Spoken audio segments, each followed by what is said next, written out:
Hello, welcome. I'm Rhett, Captain of the Custodians. Today we're going to be reacting to some more Mob Psycho 100. This is going to be Season 3, Episode 2. So, last time on Season 3, we kind of got the idea of what the kind of more thematic through line for this season's going to be.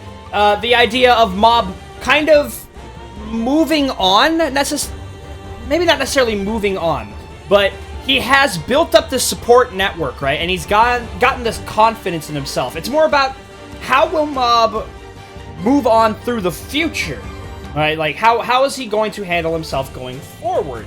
Because he's starting to actually get that confidence to really start to see and start to plan and look ahead. And we've kind of gotten that idea with the idea that he's not going to stay with, you know, spirits and such consultation, you know. He's not going to work there his whole life. He wants to explore, examine other possibilities. He wants to go live his life, and I'm all for it. I'm all for that. We also got Dimple, who is dimpling right now in a more dimplish way than prior. So I can't wait to see how things dimple from here on out.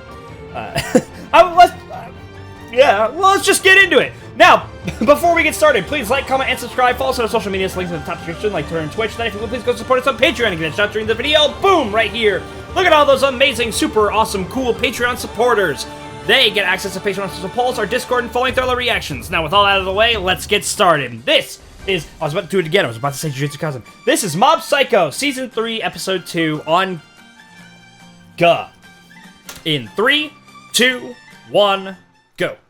I wonder if we're ever gonna get a point in time where Brainto shows up and goes, "I'm doing a thing," that releases a lot of yokais out into the— wait, what?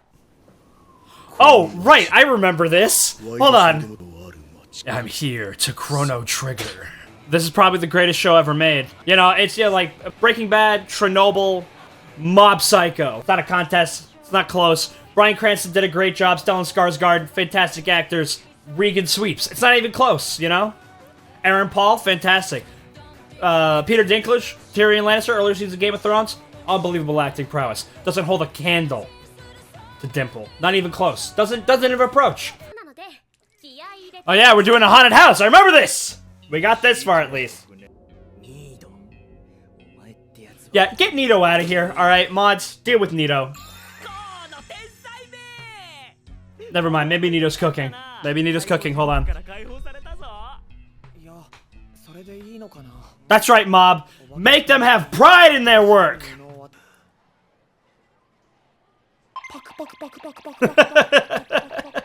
He's clearly saying, go enlist the aid of more capable individuals to help with our current plight. It's obvious.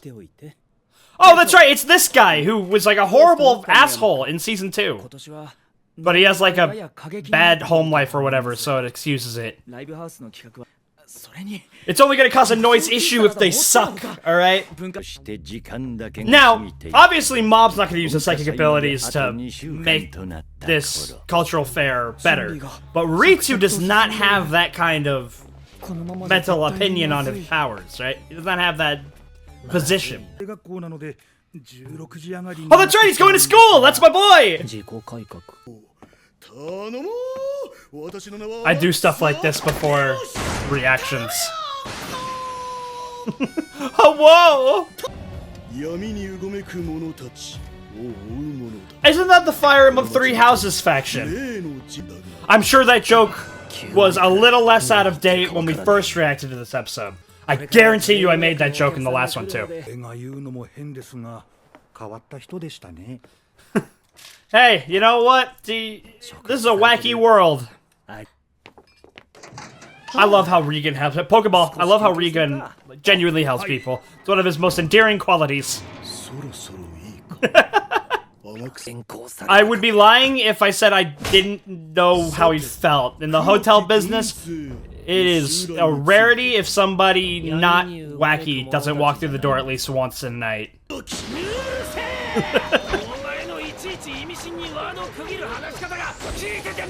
This is a Saitama rant right here.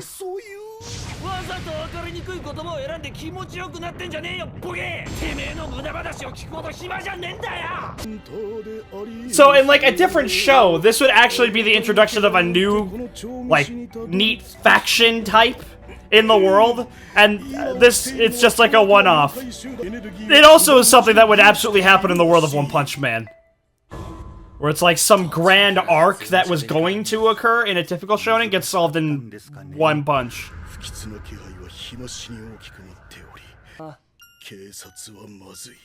They're in on it. It's crazy, right? You fire an automatic weapon at the broccoli, the police come to stop you. It's a little suspicious, don't you think? You try to light a yokai headquarters, a target, on fire, and you get arrested. Seems like they're in on it.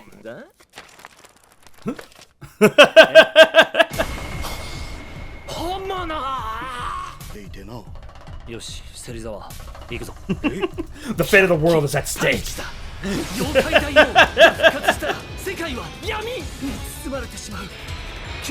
Gosh, I cannot judge him. I would do the same thing. I can't remember what this guy's actual deal is. I do hope he is like, what is it? Shinra from season 2, where he kind of shows up as kind of a joke, but he does have a little sauce. Pokeball. Don't worry, Mob will be fine. You see, when he was like something or other, this guy in a brain body gave him like made him like ready to be a vessel for like a finger, and then you must like, if people didn't watch my reaction to Jujutsu Kaisen, they must think I hate it. I gotta compliment it more. You can spare. I mean, think of it this way: would you be willing to spare time to go to the bathroom? All right, get some food. You can spare a little time to check and see if the fate of the world is actually at stake. I like their mid cards. They're really good.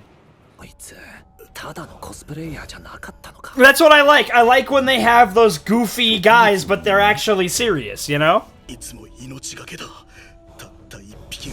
And you need a specific kind of blade that is forged from the top of a sun mountain, and then, you know, you gotta have kind of a breathing technique.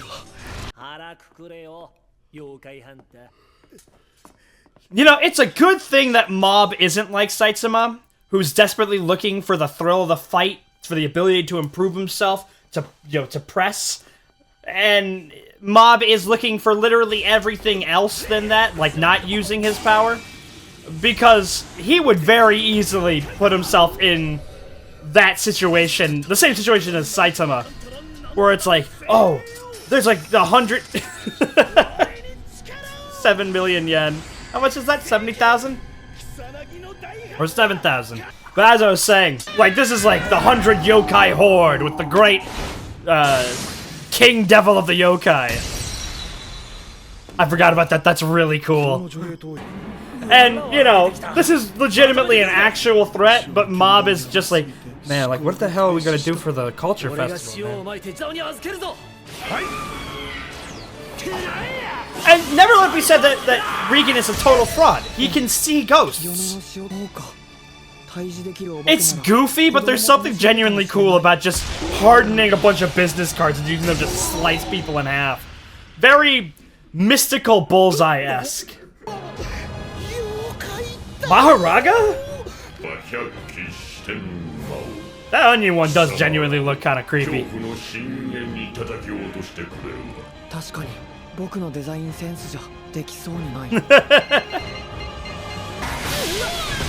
Like giant muscly slime bear. You know, I would not be afraid if I had to 1v1 that guy. Speaking of 1v1, and again, it's the obligatory time to compliment the animation of Mob Psycho 100. And it's not just the animation, it's everything about it. It's the framing, the direction, the lighting, it's all great. He must not have been watching the news last week, when a bunch of psychic terrorists blew up a city. Yep, and it's great!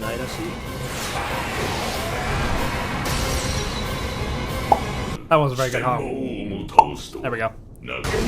Carnage Kabuto? And then we cut, and he's dead. There's a lot of One Punch Man coming out in this episode.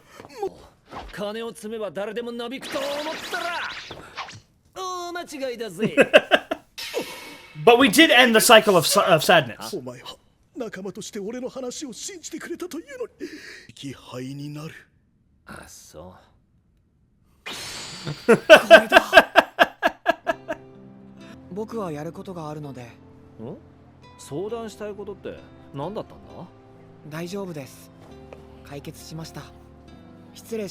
That's my goat, man. This shit makes me happy, man. It absolutely makes me happy. My middle school never did nothing like this. The closest thing we had were dances, and I was way too antisocial at middle school. Or as one would more accurately describe it, a loser, to go to a dance.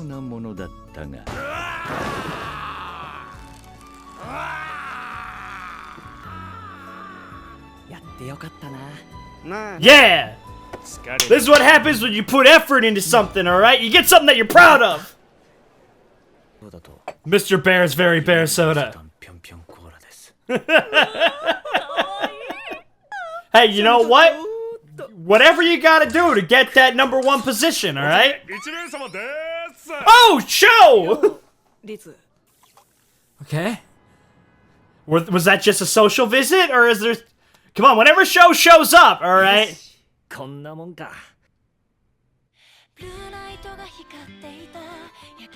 I wish I had more time. I want to go back to 2 episodes at a time. This is BS. But, so we've gotten rid of... That was almost like... Again, so you know the formula that I mentioned last time, where it's like normal middle school thing with normal middle school problems, hyper important, intense, fate of the world, event. One and then the other. This was kind of both combined into one, where you have a fate of the world scenario and a normal middle school event bouncing off each other. Obviously not taken nearly as seriously as like the Claw event or Mogami or the other Claw event in Season 1, I guess. But you know what I mean. So I wonder if that's gonna be kind of how more we go through. We didn't get any Dimple this episode.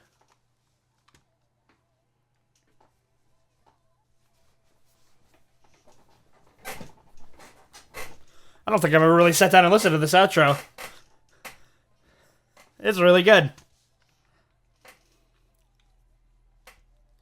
Is the flipping the coin, the showing of, all the choices, possibilities. Although I think it was like a bottle cap.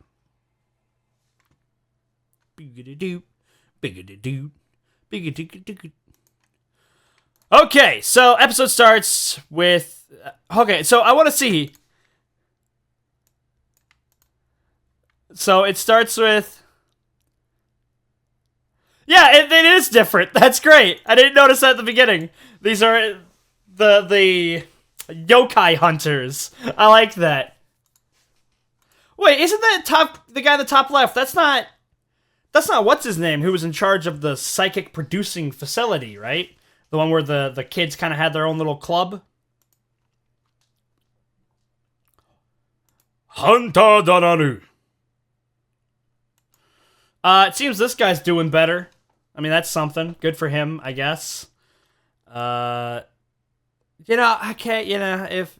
I'm always about how it's important, allow characters to redeem themselves. He was just a douchebag, and I don't remember seeing, like, the flip side of his argument, so I'm just remembering the negative, so I dislike him. Is he a Junpei? No, he's not a Junpei. Junpei is he's special. Is he a Dagon? Absolutely not. Absolutely not. Dagon is one of my least favorite characters in all of fiction. Can I go a single episode without bringing up Jujutsu Kaisen? I don't know. We'll see.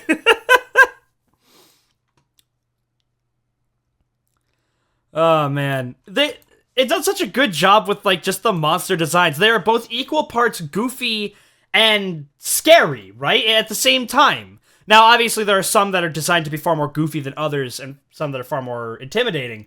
Like, I remember, again, Mogami is just a fantastic example. Like, I remember when he possessed the demon guys, the plant guys' vines. That visage of him creating a vine form, it's haunting. But, like, you got these. This is incredibly One Punch Man. You get rid of kind of, like, the hue, make it a little less, like, saturated, give it a little bit more, like, physical texture to it, and I can absolutely see this being, well, he's the Yokai King! You know, that's one of the big gimmicks of Season 1, where there's so many kings of these for One Punch Man. I mean, yeah, look at these. Hold on. I want to get to the... Maybe I passed it. But again, it's just such a... The action scenes, it's more than just how good the animation is. It's everything about it is fantastic.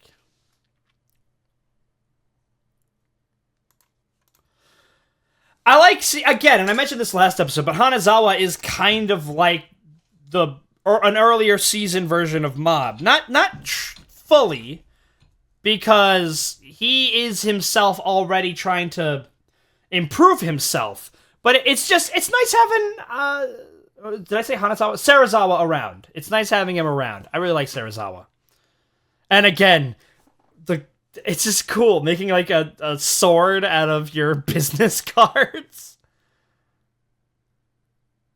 Ah, man. And it's, you know what, they did a great job with the Culture Festival. Oh, hey, look! I didn't even notice them! It's those guys! Hanazawa made an appearance this episode. And the other psychic kids, they don't go to this school, right? Is it common for kids who go to different schools to go to other schools' culture festivals? I don't know, I'm unfamiliar with this. But I guess they're still here. That's something. We got Tsubami with the bunny ears. Obviously, how is this fair? You're paying to lose. Although I guess that's probably an adult, but even then, our Chad Captain of the Bodily Improvement Club, for a split second, was able to withstand the strength of a hyper-psychic augmented muscle man. So, you know, I don't think, it doesn't matter how much older you are than him, he will put the hurt on you. This is definitely something that I would have done in middle school. I am absolutely the person who would have been like, yeah, arm wrestle, let's go! This is very much what I would have done. And look at this little goober kid right here. But yep, it's like, I pull out the stops. I mean, and that's what it's about, you know? It's about putting the work into something that you can be proud of. Alright? I like this show a lot, man. It's such a feel-good show, you know? I always feel better leaving the show than I did going into it. It's fantastic. It's like a comfort food for my eyes and soul. Now, I think that's going to be it. Thank you all so much for watching. I'm Rhett, Captain of the Custodians, yada yada yada. Do all the things I told you to do at the beginning. Make sure to support us on Patreon to get access to the full-length version of this reaction, as well as a bunch of other stuff. I hope you have a fantastic day, and bye-bye.